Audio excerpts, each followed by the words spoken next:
Mathieu Bock-Côté. Il représente un segment très important de l'opinion publique. Richard Martineau. Tu vis sur quelle planète? La rencontre. Je regarde ça et là, je me dis, mais c'est de la comédie. C'est hallucinant. La rencontre. Bock-Côté. Martineau. Alors, Mathieu, François Legault a changé de disque pendant de nombreuses années. Il faisait comme si le PQ n'existait même pas. Son ennemi, il l'avait désigné et c'était Gabriel Nadeau-Dubois. C'était lui, son adversaire politique. Et là, soudainement, il a changé son fusil d'épaule et il reconnaît que son principal adversaire, c'est le PQ. Oui, et le discours utilisé pour faire le procès du PQ est assez intéressant. Parce que ce que voit François Legault, c'est que le PQ monte dans les sondages. Et pourquoi monte-t-il dans les sondages? Parce il attire vers lui les électeurs nationalistes qui s'étaient depuis 2018, puis même un peu avant à certains égards, tournés vers la CAQ. Et là, le Parti québécois dit un instant, électeurs nationalistes, la CAQ livre pas la marchandise, tournez-vous vers nous, et ce discours commence à porter.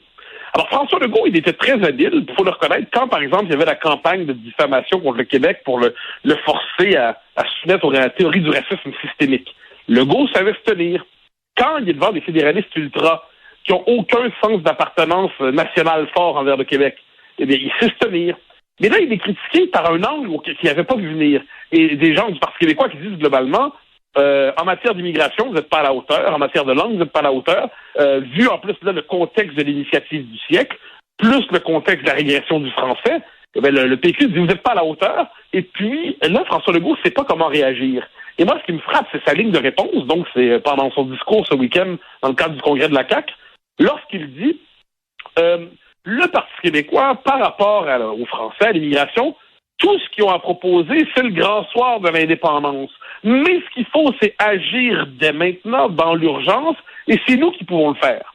Et je trouve que cette réponse est terriblement faible. Pourquoi?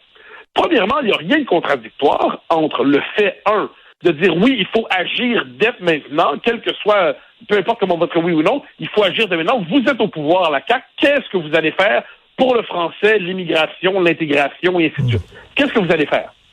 Donc, dès maintenant. Mais ça ne change rien au fait qu'ils doivent répondre à la question, est-ce qu'à moyen et long terme, l'existence du peuple québécois, du fait français, des francophones, tout ça, est-ce que c'est tenable dans le cadre canadien? Et la réponse de la CAQ, c'est un peu, pour paraphraser le général de Gaulle qui parlait des européistes qui disaient Europe, Europe, Europe, qui sautaient dans les airs comme des cabris. On peut dire que tout ce que fait répondre François Legault en ce moment, c'est référendum, référendum, référendum. C'est pas la question qu'on pose à François Legault. La question qu'on pose à François Legault, c'est est-ce que vous constatez, que le cadre politique, le fédéralisme canadien, fait en sorte que le Québec va être toujours de plus en plus minoritaire et les francophones même au Québec vont devenir minoritaires. Est-ce que vous le voyez? Et si vous considérez que vous le voyez, et c'est dur de dire le contraire, comment vous vous positionnez? Est-ce que vous trouvez que c'est viable? Et pourquoi vous refusez la souveraineté? Et vous, il faut agir dès maintenant. Je comprends qu'il faut agir dès maintenant, mais ça ne veut pas dire qu'il ne faut pas agir pour la suite non plus, durablement sur le cadre dans lequel tout ça s'inscrit. Donc, je trouve que la réponse de François Legault est assez faible, en fait, pour l'instant. Il ne sait pas comment répondre à quelqu'un qui lui dit « Votre nationalisme est strictement parole et ne veut rien dire dans les actes ». Oui, et lorsqu'on lui demande, là, est-ce que ça prend vraiment, là, je sais pas, là, une commission sur l'avenir du Québec ou de véritables discussions constitutionnelles, on dirait que sa réponse, c'est ni oui ni non, bien au contraire. Non, mais il est assez fascinant en ce moment parce qu'il ne sait pas comment réagir. C'est ça qu'on voit. C'est-à-dire qu'on voit un homme qui est prisonnier, je trouve, dans quelque part en 1998. Quand François Legault disait on veut la souveraineté, mais au 98, 99, 2000, 2001, on veut la souveraineté, mais les Québécois veulent pas de référendum. Puis c'est comme s'il parle désormais comme Jean Charest. C'est très bizarre de la part de François Legault. Donc, tout ce qu'il se dit, c'est des référendums, référendum, référendum. Là, on a envie d'y répondre, mais très, très honnêtement, M. Legault, l'enjeu, c'est pas le référendum, c'est ce que rend possible le référendum, c'est-à-dire l'indépendance. Là, on aimerait que des journalistes lui demandent directement, M. Legault, trouvez-vous qu'à terme, c'est viable pour le Québec, dans 50 ans, 60 ans, 70 ans, d'être dans cette fédération-là, et même dans 20 ans, dans 15 ans, et pourquoi refusez-vous que le Québec dispose de tous ses moyens en matière politique, en matière de politique d'immigration, de politique linguistique? Pourquoi vous pensez que certains de ces pouvoirs-là doivent appartenir à Ottawa? Et là, je trouve que ces questions-là, on lui pose très rarement, alors qu'elles sont essentielles. On comprend ce qu'il y a derrière ça. La CAQ est une coalition bancale où il y a des éléments très fédéralistes puis des éléments qui sont quasiment souverainistes, sinon déjà indépendantistes. Et il y a beaucoup de nationalistes qui, globalement, ont voté oui en 95 ou auraient voté oui ou voteraient oui, mais considèrent que c'est pas le temps maintenant. Mais là, l'initiative du siècle, plus la régression du français à Montréal, nous oblige à dire que c'est plus vrai que c'est pas le temps de parler de ça. C'est pas vrai qu'on a une ou deux générations encore devant nous pour voir ce qu'on va faire un jour. La question se pose maintenant. Et François Legault a l'air un peu là-dessus, comme s'il était paralysé. Hein, c'est la figure de l'orignal sur le chemin. Ben, c'est ça. Des phares, puis il sait pas comment réagir. Ben, c'est ça. Serge Chapelot aimait ça quand il faisait une caricature de Gérald Tremblay, l'ancien maire de Montréal. Il le montrait tout le temps comme un chevreuil sur la route qui voit l'auto arriver puis qui sait pas quoi faire. C'est ça qu'on a l'impression. Et ça aurait été bien de la part des militants caquistes d'envoyer un petit message en disant, ben là, Monsieur Legault, on vous aime bien, mais on vous sent pas là, on sent pas que vous êtes sur votre X. Au contraire, on donne un taux d'approbation stalinien. Ouais, mais alors moi, je t'avouerais, le taux, sachant ce qu'est la CAQ, qui est pas un parti avec une culture militante. On s'entend, tu sais, le Parti québécois a une culture militante, Québec solidaire a une culture militante. Même le PLQ, à la rigueur, a déjà eu une culture militante, dès que c'est une culture très disciplinée. Le Parti libéral du Canada a une culture militante. La CAQ, c'est un parti nouveau genre. Hein. C'est un parti, puis donc sans culture militante véritable et avec on le voit d'ailleurs dans les débats qui sont tenus. C'est pas un parti qui reproduit la culture du Parti québécois ou des partis de base avec des partis de masse. Mais là, ce qui est gênant pour François Legault, c'est qu'il aurait pu avoir au moins un minimum de débat, même pas un vote de confiance, un minimum de débat sur les grandes orientations du parti. Et tout ça, finalement, n'est pas là. Le parti commande les grandes orientations, commande la grande direction. Finalement, c'est la Coalition Avenir Québec, c'est le parti de François Legault, c'est le PSL. Le problème, c'est quand François Legault ne sera plus là, politiquement, on voit juste pas quel est le ciment de ce parti. On ne le voit pas du tout. Mais je reviens sur le Conseil national, leur congrès en fin de semaine. François Legault, il faut le dire, c'est un homme honorable. Rappelez-vous, faut se rappeler la pression à l'été 2000 sur la pression sur le racisme systémique au Québec. Là. C'était fort la campagne pour obliger le Québec à se coucher devant ça. Et François Legault, qu'est-ce qui s'est passé à ce moment-là? Il a refusé ce concept-là publiquement, mais l'administration québécoise a déjà normalisé en pratique ce concept.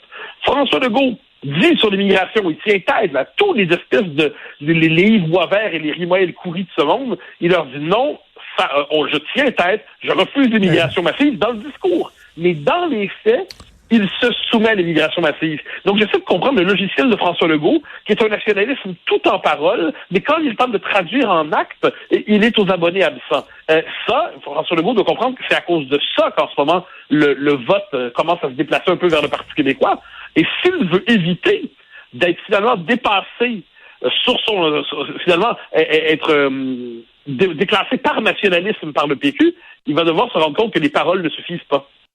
Ce qu'il ne voit pas, c'est que depuis qu'ils sont arrivés au pouvoir, le Canada a changé. Avant, quand le Québec n'était pas content, le Canada devait nous écouter. Hein. Les politiciens qui faisaient campagne au Canada devaient courtiser le Québec pour pouvoir gagner leurs élections.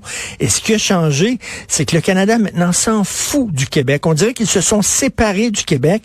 Regarde, les symboles, c'est important. On a enlevé les fleurs de lys sur les armoiries du Canada. C'est pas rien. Fleurs de lys, on dit, c'est un symbole religieux, mais tout le monde s'entend au Canada, on sait c'est quoi le fleur de lys, c'est le Québec. Alors, et là, le Canada dit, on va faire notre chemin. C'est comme si le Canada reprenait les mots de Robert Bourassa. Nous sommes un peuple libre de notre destin, puis on n'a plus besoin du Québec et tout ça. Et là, nous, on se retrouve sans aucun pouvoir. Ah, mais je suis absolument d'accord avec toi, mais je placerai le point d'origine de tout ça à un autre moment. Pour moi, tout ça se joue entre 1990 et 1992.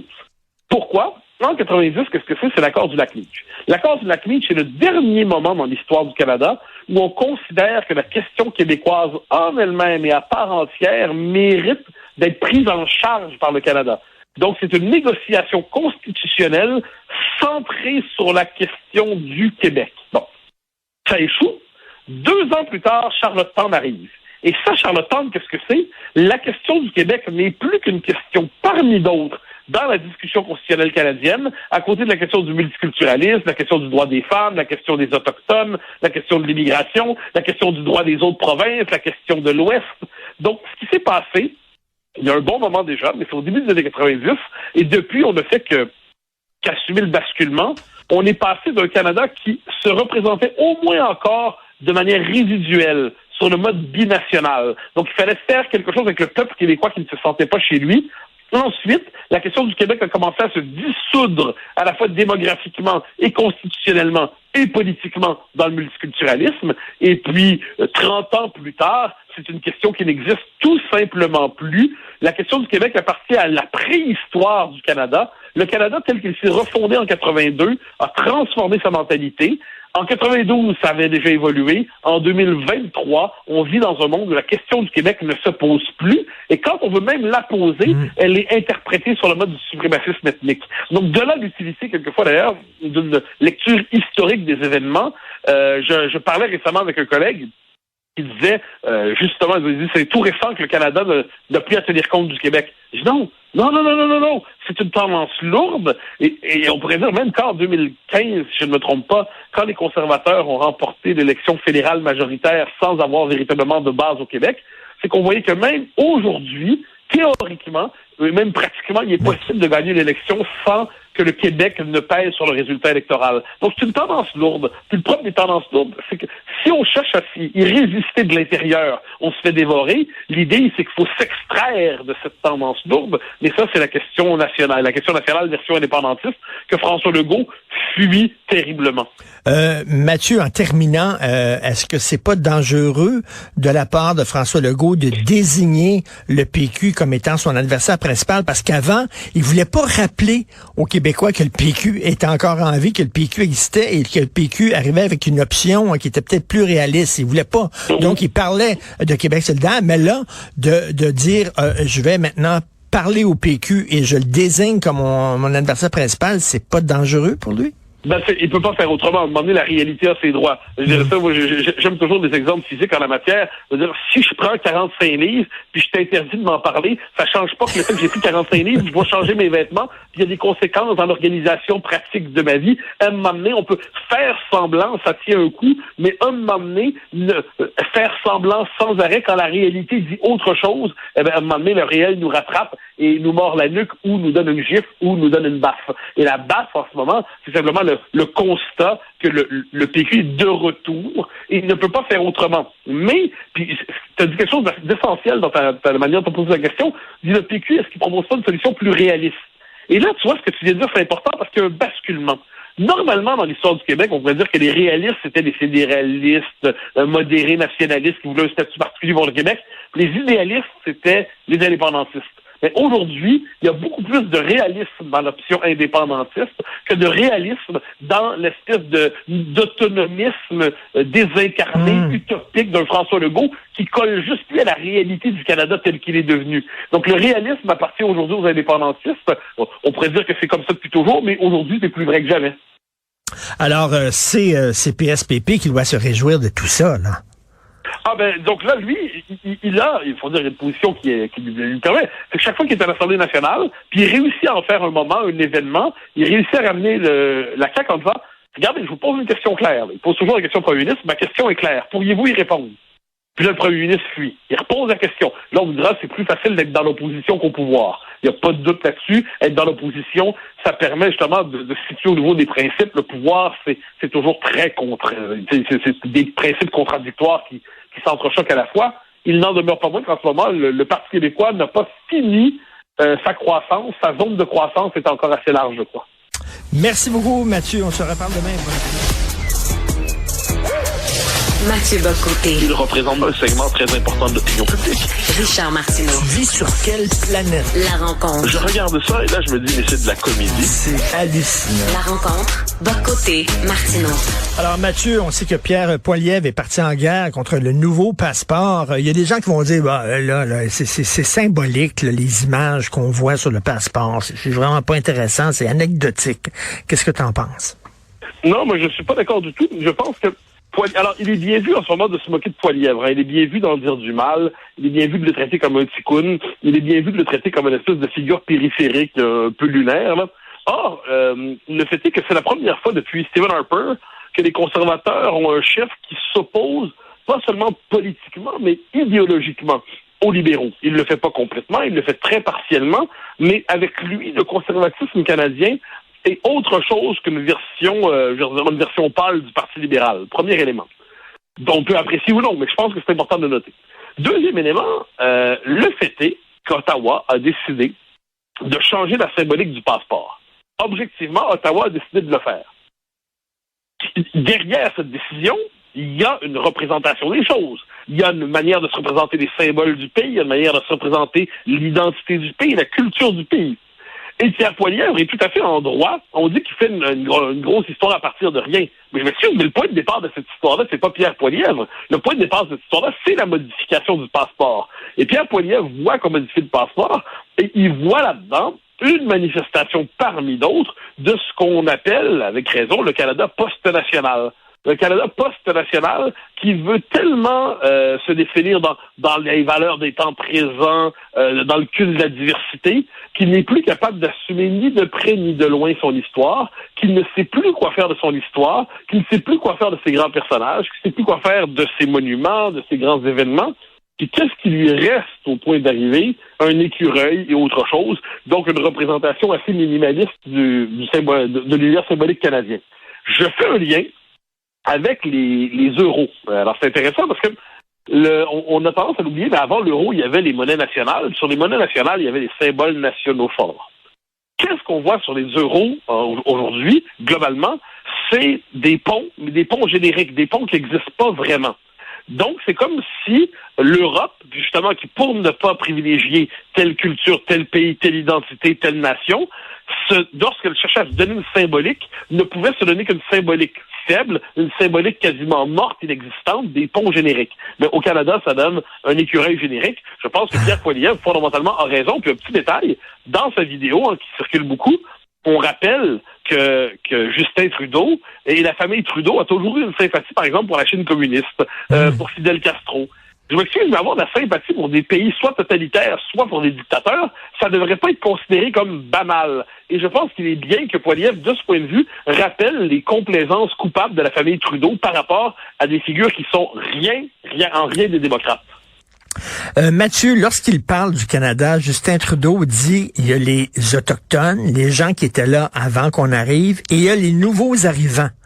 C'est comme il n'y a pas l'entre-deux, c'est-à-dire le peuple fondateur, les Français et les Britanniques qui ont fondé le Canada. Non, c'est les Autochtones, les Premières Nations ou les nouveaux arrivants. Oui, mais c'est exactement ça. Dans son esprit, pour Justin Trudeau, en fait, on a remplacé les deux peuples fondateurs par les premiers peuples ou les Premières Nations. Donc là, c'est une forme de reconstruction symbolique de l'histoire canadienne. Et donc, il n'y a pas ensuite deux peuples fondateurs. Puis, entre toi et moi, pour reprendre la formule de Christian Dufour, il n'y a pas de deux peuples fondateurs, il y en a un à l'échelle de l'histoire, c'est les Français qui ont fondé ça. Ensuite, il y a une conquête. Mais disons que on a cherché à surmonter la conquête pour certains dans la théorie des deux peuples fondateurs. Justin Trudeau dit non. Tout ça, c'est des vagues de migrants. Les seuls peuples absolument légitimes ici, ce sont les Autochtones, et pour le reste, ce sont les migrants. Le problème, c'est que c'est faux. À l'échelle de l'histoire, évidemment, il y a des Premières Nations, il n'y a pas de doute là-dessus, mais l'entité politique qui s'appelle le Canada, à moins de croire qu'il existe de toute éternité sur le registre métaphysique, là, l'entité politique qui s'appelle le Canada a été fondée d'abord par les Français, en lien avec les Autochtones au moment de la Nouvelle-France. Ensuite, les Anglais sont arrivés. Les Anglais ont marginalisé, il ne faut jamais l'oublier, les Autochtones, terriblement, en les embarquant dans des réserves. Et là, le Canada s'est construit dans la matrice des deux nations. Et à partir des années 60, 70, 80, le Canada a cherché à formaliser l'idée des deux nations. C'est toutes les décennies de débats constitutionnels. En 1982, le Canada s'est refondé en excluant symboliquement et pratiquement et juridiquement le Québec de sa Constitution.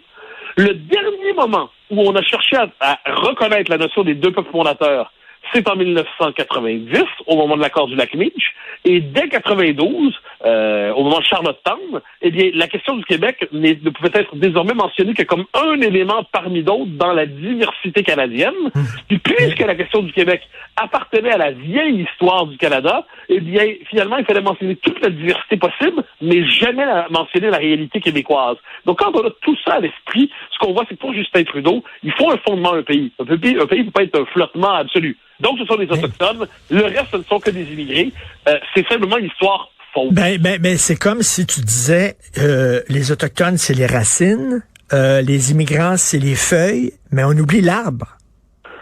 Oui, non, mais évidemment. Mais c'est qu'en fait, on oublie Tout simplement, le fait qu'il existe une telle chose, c'est l'histoire de l'expansion européenne. Mais puisqu'aujourd'hui, l'expansion européenne qui commence avec Colomb et qui, on pourrait dire, culmine avec la fondation de pays d'origine européenne un peu à travers le monde, on présente ça comme une entreprise criminelle, une entreprise odieuse, impérialiste, bon. Eh bien, dès lors, la légitimité des pays issus de l'expansion européenne est remise en question. Donc, le Canada, il faut le décoloniser. Comment? En expulsant symboliquement les deux peuples fondateurs qui l'ont constitué. Aux États-Unis, de quelle manière? Ça, on l'a vu dans les années 90, il fallait plus parler du peuple américain issu de la civilisation occidentale, mais des peuples américains issus du croisement de plusieurs civilisations. En Australie, il s'agit par exemple aujourd'hui de déseuropéaniser, désoccidentaliser la référence australienne pour redéployer l'identité australienne dans l'environnement pacifique qui est le sien, en fait en Océanie, mais plus largement dans l'environnement qui est le sien. La Nouvelle-Zélande aussi a connu une telle évolution de son identité. Donc, c'est assez intéressant de voir comment tous les pays qui sont... Et puis c'est toujours la même critique qui est formulée, c'est-à-dire eurocentrisme, impérialisme, colonialisme. Donc, on veut frapper d'illégitimité les pays issus de l'expansion européenne. Puis au Québec, on nous fait la même chose en nous expliquant que finalement, la colonisation française, qui est le moment fondateur de ce qu'on appelait la Nouvelle-France et la suite, c'était en fait simplement une vague migratoire parmi d'autres. Cela dit, on n'a pas à se surprendre. Moi, je le répète tout le temps. Il le dit à un journaliste du New York Times, je veux faire du Canada le premier pays postcolonial au monde. Alors, tout ce qui s'ensuit, il l'avait annoncé, son plan, là. Ah oui, en fait, c'est en 2015 dans le Washington Post, si je ne me trompe pas. Non, c'est New York Times, je crois. Le premier pays post-national, et il ajoute qu'il n'y a pas d'identité noyau au Canada. Il n'y a pas de noyau identitaire. Notre seul noyau, c'est notre diversité. Donc ça, il le dit dès qu'il prend le pouvoir. Il n'y a pas de noyau à l'identité canadienne. Dès lors, si on est québécois, puis on dit, ouais, ben, on est quand même un peuple fondateur, on est suprémaciste, mais là, ça frappe aussi les Canadiens anglais. C'est ça qu'on oublie quelquefois. Bon, c'est leur problème en dernière instance. Mais les Canadiens anglais, c'est assez amusant là-dedans.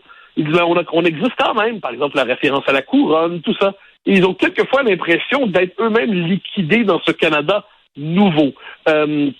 Et on n'est pas à la veille d'en sortir. Puis je précise que la thèse de Trudeau, c'était déjà la thèse défendue à la fin des années 90 par Pierre Petitgrou, une figure un peu oubliée de la politique fédérale, mais qui avait écrit un livre de mémoire pour une politique de la confiance, où il plaidait pour le Canada comme État post-national. Ensuite, Paul Martin avait repris cette formule, le pays post-national. Donc, il y a toujours cette idée que le Canada n'est pas qu'un pays, c'est le laboratoire des temps nouveaux. C'est le laboratoire d'une société nouvelle. C'est un pays non pas culturel, mais idéologique, qui est censé se poser comme modèle pour l'humanité entière. Je ne suis pas certain que ce modèle soit désirable. Alors là, en terminant, là, sur le passeport, ben, ce sont des écureuils, ce sont des marguerites, des arbres. Donc, le Canada est un genre de grand parc national. Arrivez et plantez votre tente. C'est exactement ça. Vous avez des écureuils, puis peut-être des ânes, puis peut-être des chèvres. Mais en dernière instance, le Canada humain, construit avec des héros, puis des héros canadiens anglais, là, je leur donne, là, ils ont leur propre histoire. Eh bien, ça, c'était trop discriminatoire. Mais dans un pays qui fait tomber des statues, en dernière instance, il n'y a pas que les statues qui tombent, il y a tout l'univers symbolique qui se fait abolir, et on y est. Tout à fait, c'est bien dit. Merci beaucoup, Mathieu. On se reparle demain, Mathieu Bocoté. Mathieu Bocoté. Il représente un segment très important de l'opinion publique. Richard Martineau. Tu vis sur quelle planète? La rencontre. Je regarde ça et là, je me dis, mais c'est de la comédie. C'est hallucinant. La rencontre. Bocoté, Martineau. Alors, Mathieu, on a perdu un ami inestimable, toi et moi, hier. Oui, mais je t'avoue, c'était une espèce de choc absolu. Ouais. C'est Frédéric Bastien. Hier, ça commence à circuler sur les réseaux sociaux. Ben, en fait, pas des réseaux sociaux, c'est des amis qui écrivent des messages privés en disant, il paraît que Frédéric Bastien est mort. Puis il y avait quelque chose dedans d'inimaginable. Le gars avait 53 ans, il était en forme, il faisait du vélo presque de compétition, il faisait attention à sa santé, à ce qu'il bouffait. Enfin, il y avait chez lui une forme de vraie rigueur en ces matières. Et là, d'un coup, apparemment, sur son vélo stationnaire, alors qu'il s'entraînait, la faucheuse est passée. Et là, on a une espèce de tourbillon affectant. On est frappé de silence. C'est-à-dire, mais qu'est-ce que c'est que ça? Ensuite, on pense immédiatement à son épouse, à ses 3 enfants. Et puis, on ne peut s'empêcher devant cela de se dire que c'est un homme qui est fauché dans la force de l'âge, alors qu'il avait déjà donné beaucoup à la vie publique et qui pouvait encore donner beaucoup à la vie publique. Puis je me permets, je vais retracer 2-3 éléments de sa vie pour appuyer cet hommage. Frédéric, bon, d'abord, on pourrait dire, c'est un historien, un grand intellectuel qui s'est fait connaître surtout pour 2 livres. Il y en a écrit d'autres, mais 2 livres qui sont devenus des classiques. Relations particulières en 1999, où il racontait la place de la question nationale dans la France post-Vive le Québec libre du général de Gaulle, puis il montrait comment la question du Québec en était venue à structurer la vie politique interne en France. Le Québec devenait presque le symbole de la grandeur française, l'appui au Québec, le symbole de la grandeur française. Puis plus récemment, en 2013, il avait publié La bataille de Londres, qui a fait un coup de tonnerre incroyable, qui a forcé le débat public à évoluer.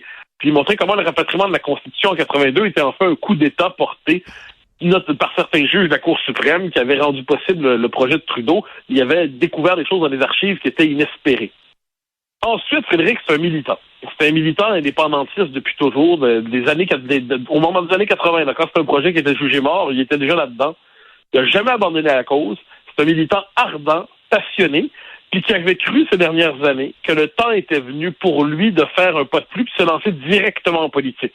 Il s'était lancé, on le sait, dans la course à la chefferie du Parti québécois en 2020, mais aussi, il s'était engagé plus largement dans l'espace public, comme militant. Puis là, il occupait beaucoup d'espace, justement, toujours avec des textes il était chroniqueur à Québécois d'ailleurs, des textes très fins, très subtils, très documentés, mais en même temps des textes coup de poing pour être capable de faire progresser la conscience collective sur la question nationale.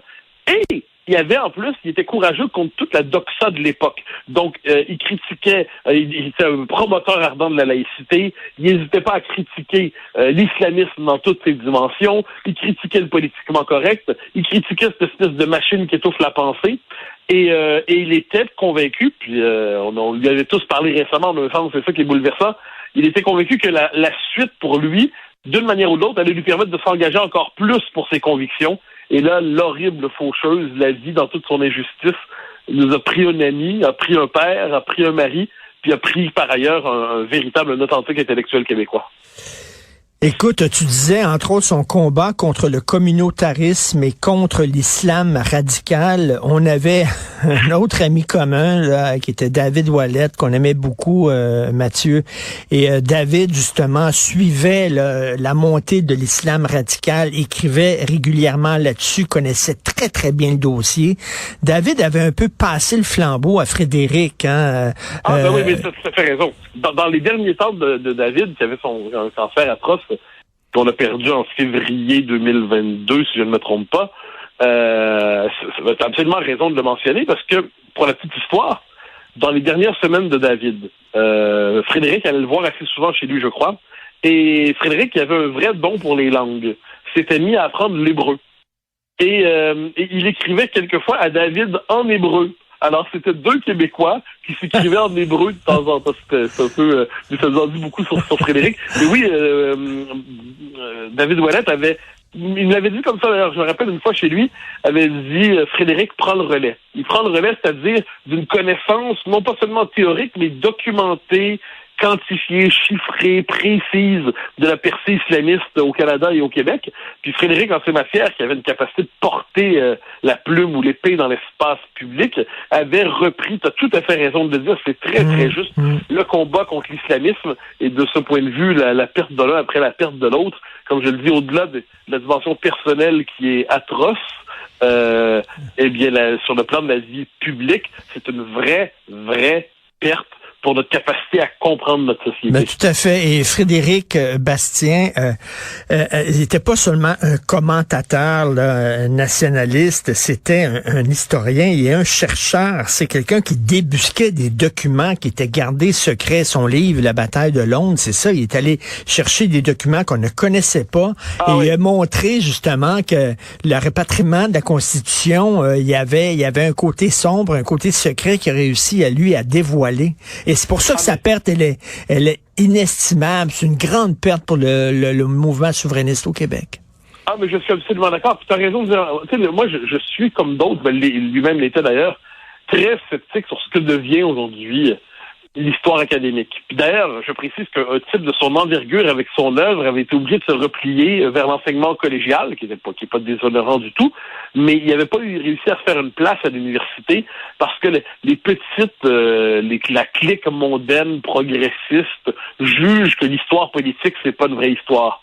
Juge que l'histoire constitutionnelle, c'est pas une vraie histoire. Alors, si on n'est pas dans l'histoire de la déconstruction intégrale, on n'est pas dans la vraie histoire. Frédéric pratiquait l'histoire avec ce préjugé de méthode admirable. Il considérait les peuples existent et la réalité existe. Pour Frédéric, il fallait découvrir et pas déconstruire. Eh ben, ça a fait une œuvre qui était non seulement qui portait un progrès de la connaissance historique, ça c'est important, mais qui rejoignait le public parce que Frédéric était convaincu de ça aussi. Frédéric était convaincu d'une chose, le public se passionne pour l'histoire si l'histoire se passionne pour le public. Donc c'est comme ça, il savait rejoindre la part de chaque citoyen qui est intéressé par le devenir de son peuple. Puis je précise, il y avait chez lui un côté militant, il se promenait partout faire ses conférences et tout ça, puis avec un vrai courage, parce que c'est pas toujours simple d'avoir une vie de conférencier au labour un peu partout pour être capable de semer ses idées, et il le faisait courageusement. Puis j'y reviens, c'est important, il le faisait dans la saine indifférence à ceux qui regardent de haut ou avec mépris des combats comme les nôtres. Je vais te donner un autre exemple. Il était très attaché, on le sait, à la question de la Constitution. Pour lui, la question nationale allait renaître par le choc constitutionnel avec le Canada. Et pendant longtemps, on disait, plusieurs de ses amis lui disaient, la Constitution c'est mort, ça intéresse plus personne, oublie ça. Puis lui, il était convaincu que c'est par ce chemin-là que ça allait revenir. Mais quand on voit aujourd'hui toute la question identitaire revenir par le choc à venir avec Ottawa, la Cour suprême, le multiculturalisme canadien, ben son intuition ne l'avait pas trompé et il avait compris alors que d'autres cherchaient toute autre voie plutôt que la sienne. Lui avait sa conviction, il s'y tenait. C'est particulier. Quand j'en viens avec Frédéric, c'est parce que c'est terrible de dire ça. En tout cas, j'en viens avec Frédéric, on est dans un souper, dans un dîner, une bière. C'est quelqu'un qui lâchait pas le morceau. Il y avait le côté, le chien qui était attaché à son os, là, puis ça arrêtait pas, là. Puis là, il allait pas faire une concession tactique par souci diplomatique, là. Non. Il allait jusqu'au bout de son idée, et puis il y avait une obstination fascinante. Et puis il y avait en plus, mais ça, je donne des éléments plus personnels, mais il y avait chez lui, il était tellement dévoré par ses idées. Je me rappelle une fois, mais j'aurais pu raconter des centaines comme ça. Une fois, je vais leur rejoindre un bar à côté de chez moi.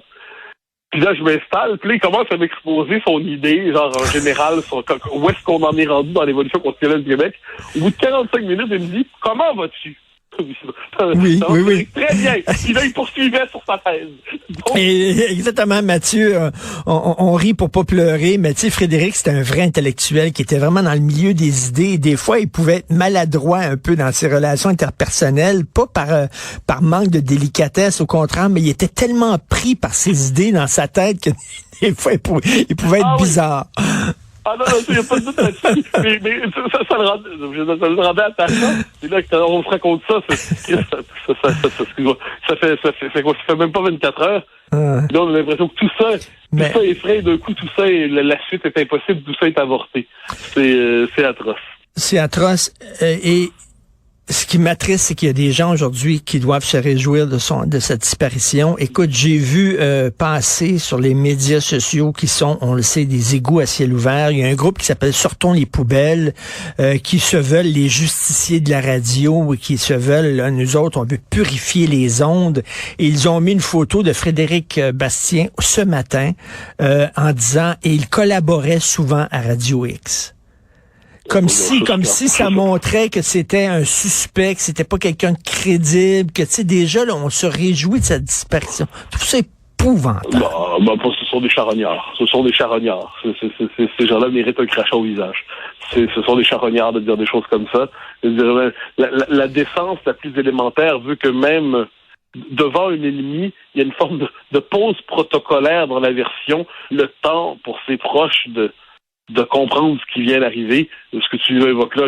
J'ose croire que ça nous rappelle une chose qu'on se dit souvent, ces gens-là sont très minoritaires, sont marginaux, mais ils ont un accès privilégié à l'espace public. Mais le commun des mortels, là, même des gens qui devaient être en désaccord avec Frédéric, là, puis il y en a, j'en doute pas, il en manquait pas, mais je pense que l'immense majorité le respectait, Ceux qui le connaissaient pas le respectaient. Ceux qui n'étaient pas nécessairement d'accord avec lui savaient néanmoins sa valeur intellectuelle. Puis je me dis que les charognards auxquels tu fais référence, justement, ont pour vocation de retourner se terrer dans les égouts dans les prochaines minutes. Écoute, on va accuser le coup. Hein. Je suis encore un peu sonné. C'est comme si je le réalisais pas, Mathieu. Toi aussi. Même Écoute, chose pour moi. Il était dans le studio. Lundi, il était ici en studio avant hier, c'est incroyable. Merci beaucoup et mes condoléances bien sûr, Mathieu. Mathieu Bock-Côté. Il représente un segment très important de l'opinion publique. Richard Martineau. Tu vis sur quelle planète? La rencontre. Je regarde ça et là je me dis mais c'est de la comédie. C'est hallucinant. La rencontre. Bock-Côté. Martineau. Alors Mathieu, on a vu le sondage léger là concernant l'immigration et on se rend compte que les Canadiens anglais partagent aussi les craintes des Québécois vis-à-vis les conséquences négatives d'une immigration massive comme nous le prépare Justin Trudeau. Est-ce que ça veut dire que bon, on est pareil finalement, il n'y a plus de solitude, pas besoin de se séparer, on partage les mêmes craintes? Ah non, je ne dirais pas ça. Je veux dire, toutes les sociétés occidentales, à ce compte-là, il faudrait faire une seule société qui s'appellerait l'Occident mondial. Parce que toutes les sociétés occidentales sont traversées aujourd'hui par cette inquiétude profonde liée à l'immigration massive. Et ce qui est drôle dans le cas du Canada anglais, c'est que quand on sonde l'opinion, on voit qu'il y a cette opposition qui est réelle dans un environnement politique et médiatique où cette opinion ne peut tout simplement pas s'exprimer. Ouais. L'originalité du Canada anglais, c'est que cette question-là, elle est absente, radicalement absente de l'espace public. Qui ne consent pas à la hausse des seuils est soupçonné, sinon déjà coupable de xénophobie et de racisme. Et là, il y a deux. Donc, on peut imaginer que si, au Canada anglais, il y avait dans l'espace public un parti ou un espace médiatique qui légitimerait la critique de l'immigration massive, on peut supposer que ce serait encore plus fort. Et moi, ce qui me frappe à travers ça, parce que j'ai regardé les sondages hier, je trouvais ça passionnant. On nous dit, c'est comme pour certains, pour déculpabiliser les Québécois, on n'est pas tout seul à être fermé, les Canadiens anglais le sont aussi. Et là, j'ai envie de répondre un instant.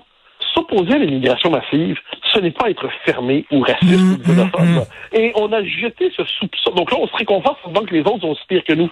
Non! On a jeté ce soupçon dans l'espace public que s'opposer à l'immigration massive égale racisme et xénophobie.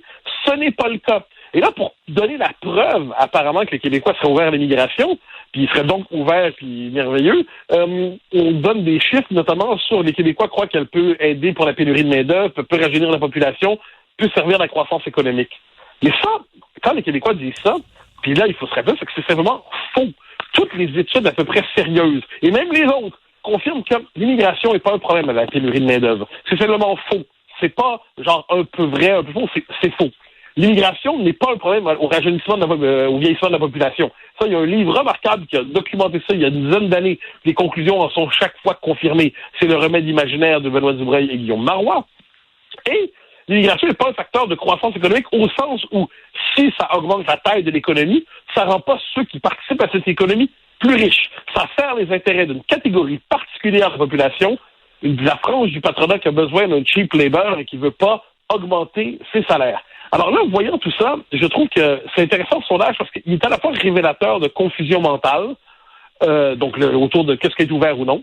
Il est révélateur aussi du fait que l'opinion publique québécoise a été tellement matraquée par le discours sur la pénurie de main-d'œuvre que les gens ont intériorisé cet argument-là, ce qui les empêche pas de vouloir néanmoins résister à l'immigration massive. Donc, qu'est-ce que ça veut dire? C'est qu'au-delà du discours inhibiteur, pseudo-économique et patronal qui cherche à nous dire que l'immigration massive, c'est nécessaire, les gens font entrer des considérations plus importantes, donc l'identité, la culture, la langue, les mœurs, le français, la civilisation, tout ça, pour dire, désolé, on n'embarque pas là-dedans quand même. Donc, c'est fascinant tout ce qui se révèle dans l'espace public depuis une dizaine de jours, 2 semaines, puis j'ai l'impression que ça va continuer. Mais comment tu peux expliquer, toi, que bon, au Québec, il y a quand même des gens qui peuvent l'écrire, là. Il y a des commentateurs, toi, tu en es, j'en suis, Sophie, Joseph Facal, bon, il y en a d'autres, là. On peut écrire, là, sans problème. On est inquiet de cette immigration-là, mais ce discours-là, on ne le voit pas dans les journaux canadiens anglais, ou très peu. Pourquoi? Je pense qu'il y a 2 choses là-dedans. Premièrement, les Québécois, depuis la conquête, puis ensuite depuis Durham, puis après ça, ont toujours su que l'immigration pouvait être utilisée contre eux. Ils le savent. René Lévesque, en 70, on connaît sa fameuse formule où il parle de la noyade. Après, au moment de Durham, les Canadiens français, il y a l'idée de les noyer. Et puis, au moment même de la conquête, ils n'ont pas réussi, il y avait cette idée-là. Donc, les Québécois, c'est une petite nation, au sens de Kundera, une nation qui sait qu'elle peut disparaître, qui est consciente de sa fragilité identitaire. Par ailleurs, si on a pu parler librement d'immigration jusqu'aux années 90 au Québec, jusqu'au référendum, n'oublie jamais que de 95 à 2007-2008, la crise des accommodements raisonnables, il y a eu une vraie censure sur ce débat-là ici. Une vraie censure. Qui parlait d'immigration se faisait traiter de raciste. Qui parlait d'immigration se faisait traiter de xénophobe et tout ça. C'est le post-95. Et encore aujourd'hui, tu viens de nommer quelques personnes qui parlent de ça. Mais les positions qui sont les nôtres, si elles sont assumées par un universitaire, normalement, lui bloque l'accès à la carrière. C'est réglé. C'est fini. Ou alors, il doit les révéler une fois qu'il est déjà embauché. Donc, le discours qu'on tient est un discours qui est majoritaire dans la population, mais médiatiquement, tu conviendras qu'on est tous sauf majoritaire. On est quelques-uns, alors que le discours du camp d'en face, il est hégémonique. Mais, on n'est tellement pas habitué à entendre un propos comme le nôtre, qu'il suffit qu'une, deux, trois ou quatre personnes parlent pour avoir l'impression qu'ils occupent tout le champ sonore. Donc, il suffit qu'une voix dissidente se fasse entendre pour que le système panique. Ça, c'est ce qu'on voit au Québec. Mais je parlais d'un texte de Chris Selley, là. On est habitué, Chris Selley, à pas de vomir sur le Québec, mais bon, là-dessus, en disant on est une gang de xénophobes et tout ça. Et tu voyais dans le National Post, tu allais voir les commentaires de ses lecteurs. C'était à 90% des gens qui disaient, nous autres, on n'a plus le Québec. Est-ce qu'il voit, lui? Est-ce qu'il va voir les commentaires? Est-ce qu'il voit qu'il est en porte-à-faux? Chris Selley, c'est une caricature, ce type-là, qui prend l'expression. En fait, c'est une preuve d'espoir. C'est la preuve qu'on peut être pas du tout intelligent et avoir une belle carrière médiatique. Mais cela dit, au-delà de ce personnage un peu fantasque, c'est le Canada anglais n'est pas, à certains égards, une culture démocratique assez limitée. Parce que qu'est-ce qu'on a? Il y a une idéologie d'État qui est encastrée dans la Constitution de 82. Là, l'essentiel de la technostructure fédérale pense une chose, et là où il y a un peu de débat, désaccord, c'est dans les provinces. Mais à Ottawa, le Parti conservateur, globalement, c'est un parti libéral light, c'est un parti libéral modéré. C'est un parti libéral, mais qui veut aller moins loin que le PLC dans la même direction que lui. Là, avec Poilievre, il y a quelques nuances. Puis encore là, Poilievre, est-ce qu'on en fait? Sauf au fond multiculturaliste canadien. Donc, au Canada, le Parti conservateur ne réussit pas à ouvrir une brèche idéologique. Donc, il y a un désaccord de gestion avec le PLC, mais il n'y a pas un désaccord idéologique. Puis ça, je pense que mais les Canadiens anglais, eux, ils sont comme tout le monde, ils voient ce qui se passe. Et là, mais ils n'ont pas d'écho politique. Et c'est le drame, probablement, de ce pays, qui est finalement moins démocratique qu'on le dit. Écoute, s'il y a autant de Canadiens qui sont inquiets, pourquoi Justin Trudeau fait ça? Il fait vraiment ça, ouvrir les vannes de l'immigration pour noyer le Québec? Le Québec est déjà très affaibli, là, déjà actuellement. Là. Pourquoi il fait ça? Non, moi, je pense pas qu'il veut noyer. Je pense pas que noyer le Québec est l'objectif, disons ça comme ça. Okay. On n'est pas devant un cénacle de Canadiens malveillants qui dit ils vont se faire. Bon. Non, je pense le Canada se définit comme une superpuissance, veut être une superpuissance du prochain siècle. Il doit avoir pour cela la démographie nécessaire. Dans ce cas-là, et la question du Québec est simplement absente de son raisonnement. C'est pas qu'ils veulent nous noyer, c'est qu'on n'existe déjà plus pour eux. D'ailleurs, on se dit quelquefois avec le Canada de 100 millions, quelle va être la possibilité pour les Québécois d'avoir du poids politique dans la fédération. Mais le fait qu'on adopte aujourd'hui la politique des 100 millions, c'est la preuve qu'on a déjà plus de poids politique. Donc, c'est pas que le Québec... Bon, ensuite, il y a des gens qui nous aiment pas. Le multiculturalisme canadien est là pour nous mater. Le gouvernement des juges est là pour casser l'Assemblée nationale. Mais fondamentalement, puis le Canada s'exaspère de la différence québécoise, mais derrière cette politique, c'est pas la volonté, comme je dis, malveillante d'en finir avec nous. Je pense simplement que le Canada a sa propre vision de lui-même, puis le Québec n'est pas un argument suffisant pour entraver le déploiement de cette vision. Les élites canadiennes veulent avoir une population massive. Ils voient leur pays non pas comme un pays de deux peuples, mais comme le laboratoire de la société diversitaire, le laboratoire du monde nouveau, le pays de la religion de la diversité. Puis dans ce cas-là, le Québec est tout simplement, il est absent de l'équation. Je pense que c'est ça la vérité des choses. Et en terminant, écoute, encore un mot sur Frédéric Bastien, parce que j'arrive pas encore vraiment à comprendre ce qui se passe, à réaliser qu'il est plus là. Mais bon, écoute, c'est une perte incroyable pour le mouvement souverainiste, faut le dire. Frédéric, entre autres, c'est un chercheur, puis il arrivait, par exemple, c'est lui qui avait découvert qu'une des juges qui va être appelée à statuer sur la loi 21, elle avait donné des conférences pour un organisme qui militait activement contre la loi 21. Donc, elle était vraiment en conflit d'intérêts. C'est lui qui est allé chercher ça. Qui va le remplacer? Qui va faire ce genre d'enquête-là maintenant? Tu as absolument raison. C'est ce que disait Nick Payne, hein. C'est qui a fait un commentaire là-dessus, en tant qu'avec des moyens, il avait fait ça sur sa page Facebook, il dit Fred Bastien, avec des moyens très limités, hein, des moyens microscopiques, était capable, parce qu'il était curieux, il savait où chercher, il savait où fouiller. Oui. Puisqu'il n'y avait pas les inhibitions de ceux qui ont toujours peur de froisser leurs chers collègues. Et puis ça, c'est quand même fort. Hein. Ils ont toujours peur de... Et lui, il disait, je fonce, puis parce que c'est nécessaire. Donc, il savait où fouiller. Il savait ensuite comment construire, comment, avec ce qu'il avait trouvé, il savait qu'en faire. Puis il n'y avait pas les inhibitions des peureux. Donc, tout ça lui donnait une force. J'espère que tous ceux qui, d'une manière ou de l'autre, ont travaillé avec lui sur ces questions-là, vont prendre le relais à la fois de son travail d'enquête, véritablement. D'enquête, c'est ça. C'était pas un journaliste de profession. Fred bien qu'il avait déjà travaillé pour des agences de presse, mais il faisait un travail de journaliste à sa manière, dis-je, et ça, c'est un travail qui doit se poursuivre.